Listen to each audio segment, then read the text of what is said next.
Agar lelaki itu menyelamatkannya, Nhuye tak berdaya melepaskan ikat pinggangnya di bawah selimut, melepas celananya sambil berlinang air mata. Melihat hal itu, Ngo Phaoshuan tak ragu lagi, dan segera memasukkan kedua tangannya ke dalam. Setelah meraba-raba beberapa lama, akhirnya dia menyentuh ikat pinggang itu. Lalu Ngo Phaoshuan menariknya dengan kuat. Baris berikutnya, kaki yang patah terlihat. Melihat pemandangan yang mengerikan itu, Ngo Phaoshuan menyelamatkan hatinya. Menghadapi rasa sakit akibat patah tulang, dia tidak bersuara sedikit pun. Apakah kamu siap? Begitu saja, lelaki yang belum pernah menyambung tulangnya itu mulai menyambung kembali Nhuye dengan tangan kosong. Tetapi dalam situasi tanpa anestesi, bagaimana orang biasa dapat menahan rasa sakit seperti itu? Di tengah suara berderak itu, Nhuye masih pingsan. Untungnya, Ngo Phaoshuan benar-benar membantunya menyambungkan kembali tulang tersebut.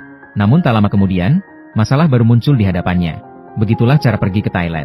Tanpa pilihan lain, dia hanya bisa dengan canggung memanggil laki-laki yang sedang tidur di tempat tidur di atas tali. Nhuye tidak menyangka kalau laki-laki tadi masih bersikap sombong. Dia merendahkan hatinya untuk menolongnya setelah kecelakaan pesawat. Dia tidak menyangka bahwa pria ini akan melamarnya tidak lama kemudian. Setelah menyelesaikan semuanya, pria itu meletakkan baskom besi di bawahnya. Sebelum pergi, dia tidak lupa menghiburnya. Tidak seorang pun akan tahu itu. Selamatkan sedikit harga dirinya. Pria itu melangkah keluar dan melihat es Antartika. Dia tidak tahu bagaimana mereka berdua akan bertahan hidup di lingkungan yang keras seperti itu. Lalu sebuah kendi besi berisi minyak menarik perhatiannya. Dia menyeka lapisan salju di atasnya. Setelah melihat lebih dekat ke dalam, ia menemukan 800 liter solar tersisa. Pria itu sangat gembira dan segera berlari ke generator. Selama masih berfungsi dengan baik, maka saya dan Huye tidak akan membeku di sini. Dengan sedikit harapan, dia menyalakan generator. Dengarkan mesin mengeluarkan suara dengungan. Ngo Phaoshuan melompat kegirangan. Pada saat ini, tungku di dalam rumah juga terbakar. Melihat pemandangan ini, Nhuye memiliki perspektif baru tentang tuan muda ini. Dia selalu bisa memberikan harapan ketika dia merasa putus asa. Selain itu, untungnya, ada juga banyak kotak makanan yang ditinggalkan oleh tim survei sebelumnya. Ngo Phaoshuan masih berpikir panjang tentang apa yang akan dimakan malam ini. Nhuye mengandalkan tanggal dan asal yang tertulis di sana. Diperkirakan mereka berada sedekat 20 km dengan kutub Cina. Meskipun jaraknya diketahui, tetapi saat ini masih belum dapat menentukan arah yang spesifik. Di Antartika di mana telepon tidak memiliki sinyal dan kompas tidak berfungsi. Menemukan tempat seperti itu sama sulitnya dengan mendorong jarum di lautan. 800 liter bahan bakar diesel di luar hanya cukup untuk digunakan 2 orang selama 75 hari. Ini berarti mereka harus menemukan lemparan tiang dalam kurun waktu ini. Jika tidak, ketika hari yang panjang berubah menjadi malam yang panjang, mereka akan dibekukan hidup-hidup di sini. Saya menjatuhkan chip itu di jalan. Dengan segera, pencarian tim ekspedisi dimulai. Saat ini, satu-satunya hal yang diketahui adalah bahwa di sebelah barat terdapat lautan. Jadi pria itu hanya perlu melihat ketiga arah timur, selatan, dan utara. Ia memutuskan untuk memulai dari timur, tempat matahari terbit. Selama musim dingin yang panjang di Antartika, matahari terbit dari selatan. Bagaimana matahari bisa terbit dari selatan? Selama musim dingin yang panjang di Antartika, matahari tidak pernah terbenam. Ia berputar di langit. Kamu bicara terlalu banyak, aku tidak mengerti. Aku punya ini, bisakah aku? Meja telepon yang terpasang di sini tidak berguna. Ketinggian di sini terlalu besar, medan magnet berada di kutub utara dan selatan. Jangan bicara tentang medan magnet utara-selatan atau apapun. Dan secara geografis berbeda dengan kutub utara dan selatan. Bagaimanapun juga, di tempat terkutuk ini, matahari masih terbit dari selatan. Kanan? Mendengarkan lagi dan lagi tetapi tetap tidak mengerti apapun. Jadi dia mengarahkan pandangannya ke utara lagi. Karena peramal mengatakan keberuntungan Anda tahun ini ada di arah ini, selatan. Namun di wilayah Antartika yang berwarna putih ini, tidak mudah menemukan stasiun penelitian dengan hanya beberapa ruangan. Stasiun Aurora ada di sana. Pria itu sangat optimis, seolah-olah dia sedang melakukan perjalanan, bahkan berfoto dengan penguin. Tetapi dia tidak tahu betapa bahagianya dia saat ini. Seberapa putus asanya nanti, dia menatapku, aku tidak bisa menjauh. Harta karun emas dan perak pun diwariskan kepadanya. Dengarkan dia membanggakan dirinya di sini. Bahkan gunung es di sampingnya tidak tahan menonton. Pasti akan hancur dan musnah bersama orang ini. Bahkan tidak memberinya waktu untuk membersihkan pantatnya. Pria itu belum pernah melihat gunung es yang begitu pemarah. Tarik celanamu dan lari. Tepat saat lawan hendak mendekatinya, dia menendang dengan keras dan kakinya tersangkut di balik batu di sampingnya. Berhasil lolos dari bencana. Pulanglah dan jangan lupa membanggakan wanita itu. Tapi si pintar itu dengan cepat menyimpulkan bahwa utara adalah laut berdasarkan apa yang dia gambarkan. Karena gunung es hanya muncul di laut. Jadi sekarang hanya tersisa 2 arah, timur dan selatan. Lalu, lelaki itu menegaskan, timur juga laut. Sekarang hanya ada satu cara terakhir yang tersisa. Karena pencariannya sebelumnya berjalan lancar. Juga menyiratkan bahwa bencana akan menyusul. Kini sudah 17 hari sejak mereka terdampar di Antartika. Berjalan 40 km setiap hari, membuat pria berjanggut terlihat lebih kurus. Tapi jangan menatapnya seperti itu sekarang. Tetapi membuat gadis cantik di depannya memiliki perasaan. Jadi dia memutuskan untuk menangkap 2 ikan sebagai hadiah bagi dirinya sendiri. Ngo Phou Xuan baru saja meninggal belum lama ini.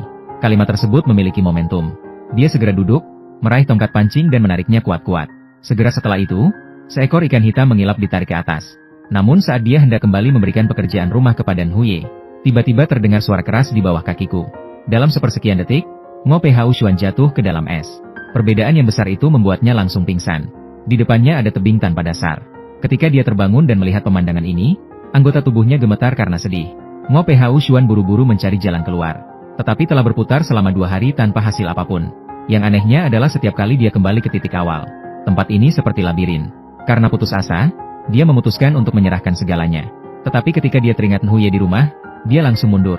Karena Huye mengatakan jika dia meninggal, dia tidak akan hidup sendiri. Ngo Phou Xuan mengerahkan segenap tenaganya untuk memutuskan untuk menerobos celah sempit ini. Berharap saja ada jalan keluar di sisi lain. Tapi pakaian di badan terlalu tebal. Lebih jauh lagi, kesenjangan ini sudah menyempit. Pada bambu untuk sementara juga hanya bisa bergerak sedikit saja. Yang lebih buruk sekarang adalah terjebak di tengah-tengah. Mau mundur juga gak bisa. Dia memutuskan untuk mengambil risiko dan mengerahkan segenap tenaganya untuk mendorong masuk. Juga tidak peduli apakah tindakan tersebut merusak organ dalam. Akhirnya, dia berhasil mencapai seberangnya. Namun nasib buruk terus terjadi. Tepat saat dia hendak merangkak keluar melalui lubang, suara hangat itu terdengar lagi. Tak lama kemudian, es itu runtuh untuk kedua kalinya. Dia terjebak di dalam. Terjebak di tempat yang sempit dan sesak. Ngo Phou Xuan mulai merasa takut. Tubuh terus menebal. Perasaan ini seperti tertimpa truk besar. Membuat sulit bernafas. Terutama dalam situasi cahaya redup seperti ini. Perasaan sesak menyerbuk dalam hatiku. Ketahanan psikologis. Mereka yang tidak kuat bisa jadi sangat takut hingga mereka mati lemas dan lemas. Di sisi lain, Huye melihat angin kencang bertiup, serta embun beku di jendela.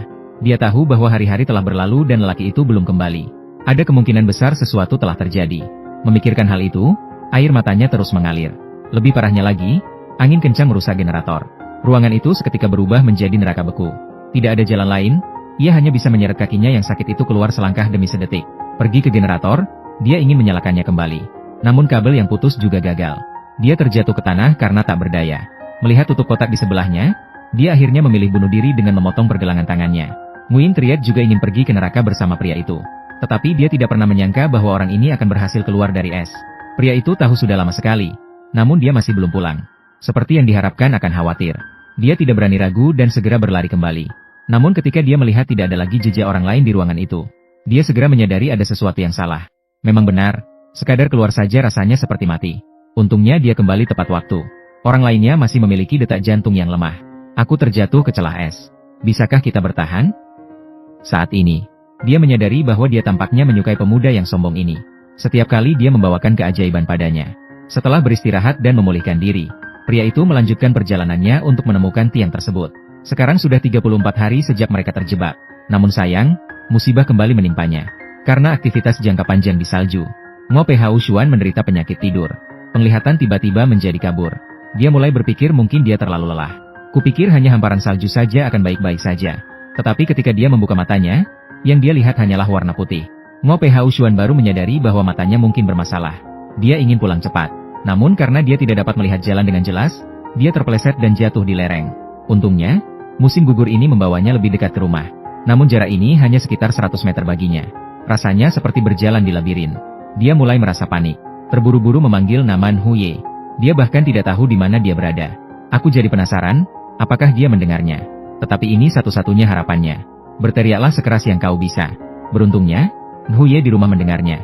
Mau mu. Mau mu. Huye, Ngo Phou Xuan. Phou Xuan. Ngo Phou Xuan. Bantuan di sini. Sama halnya dengan Ngo Phou Xuan. Saya tidak melihat apapun lagi. Dua orang dengan nasib tragis saling menyelamatkan seperti itu. Pria itu juga menangis ketakutan untuk pertama kalinya. Untungnya, gejala ini hanya sementara. Hindari saja dari sinar matahari. 2-3 hari mungkin untuk pemulihan. Ke kiri, ke kanan. Dengan demikian, yang satu menjadi kaki yang lain. Yang satu menjadi mata yang lain. Jaga satu sama lain dan andalkan satu sama lain. Wanita itu memotong jenggot panjangnya. Dia bahkan membuatkannya penutup mata khusus. Dengan perlindungan penutup mata, pria itu memutuskan untuk berangkat lagi untuk mencari aurora borealis. Kalau begitu, Anda harus pergi ke arah ini. Kira-kira pada lokasi ini. Kamu tahu?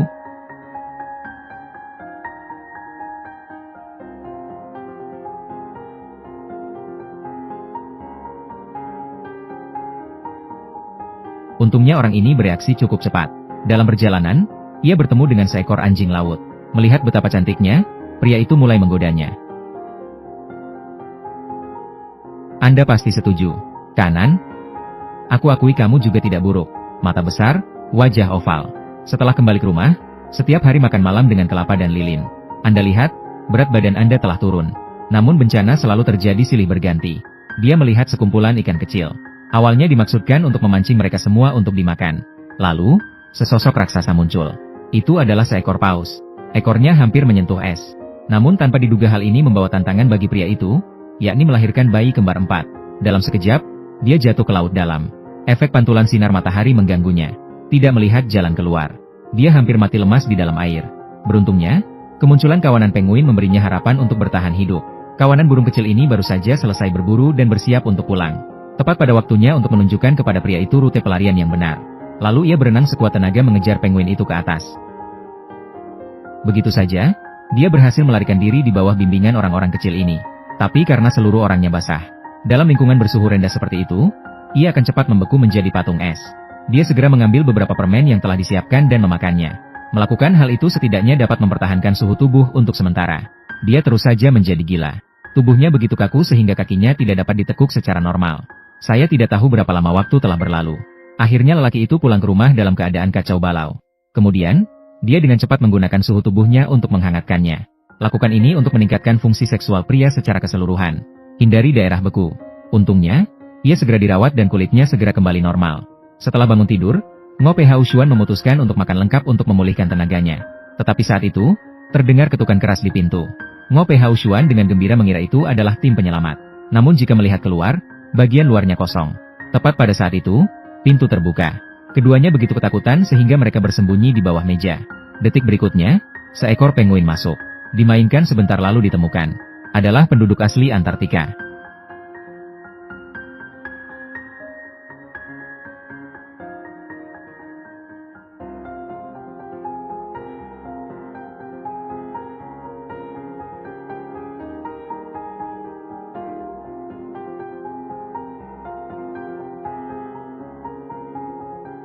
Melihat bocah gendut ini, Ngo Phu Xuan langsung ingin menangkapnya untuk dimakan. Apa yang sedang kamu lakukan? Saya sedang masak. Bagaimana kalau mengukusnya? Jika Anda berani mengukusnya, aku akan membunuhmu.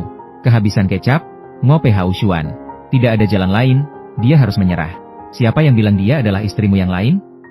Mereka juga menamakannya penguin. Seperti yang diinginkan untuk mengadopsinya. Lagi pula, setiap kali dia keluar, dia harus pulang sangat larut. Juga dianggap membawa sedikit kebahagiaan dalam hidupnya. Mereka tidak tahu kalau itu adalah anak kecil ini. Akan membantu Anda menemukan Aurora di masa mendatang. Meski ia melihatnya sebagai makanan, penguin itu menganggapnya sebagai teman. Atau mungkin ia hanya suka mematuk pantat Anda. Hubungannya dengan Huye juga berangsur-angsur menghangat tanpa disadari. Berkat perawatannya yang konstan, dia akhirnya bisa berjalan. Karena kemunculan penguin itu, hal-hal baik pun berlanjut. Hari itu, dia kebetulan mengambil sepotong meteorit. Anda harus tahu bahwa benda ini sangat berharga. Dia sangat gembira dan segera membawanya pulang untuk menunjukkan keinginannya. Mengapa meteorit ini terlihat agak aneh? Bicara omong kosong. Ini tumpukan kotoran. Meteorit apa? Mungkin kotoran. Saya pernah melihat kotoran anjing laut, kotoran penguin, dan kotoran burung camar. Ini pasti kotoran manusia. Siapa yang membuangnya? Meskipun pria itu mengambil barang yang salah. Namun karena nasibnya yang buruk, ia malah penuh dengan keberuntungan, membuktikan bahwa ia berada di jalan yang benar. Aurora Borealis jelas tidak jauh lagi. Namun di balik keberuntungan selalu datang nasib buruk. Karena kekurangan vitamin C jangka panjang. Wanita yang menderita anemia. Apa selanjutnya? Selanjutnya, gigi akan tanggal satu persatu, dan kuku juga akan tanggal.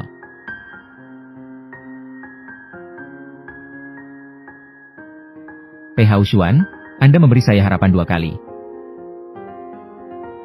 Suatu saat, harus dikeluarkan. Suatu saat, ambillah lagi. Berbagi kesulitan bersama tidak sebaik melupakan satu sama lain dalam hidup. Tidak peduli berapa banyak gigi yang tersisa. Apakah saya benar-benar akan menjadi cacat di masa mendatang? Meskipun aku tidak mandi selama berhari-hari. Apakah baunya harum?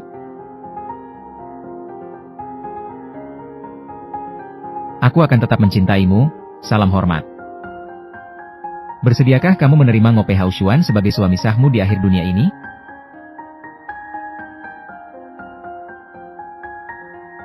Melupakan satu sama lain di tengah kehidupan tidak sebaik berbagi bersama. Pei Haoshuan, terima kasih. Aku tidak mau. Aku ingin kamu hidup dengan baik.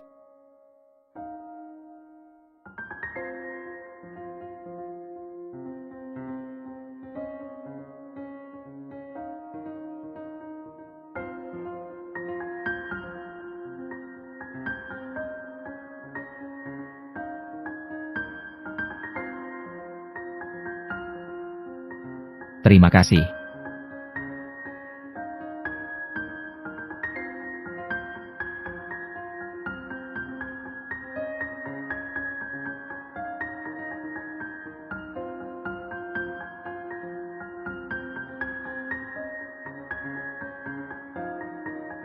Pulanglah bersamaku.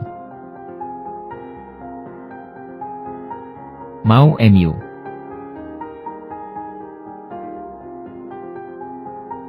Saya suka tempat ini.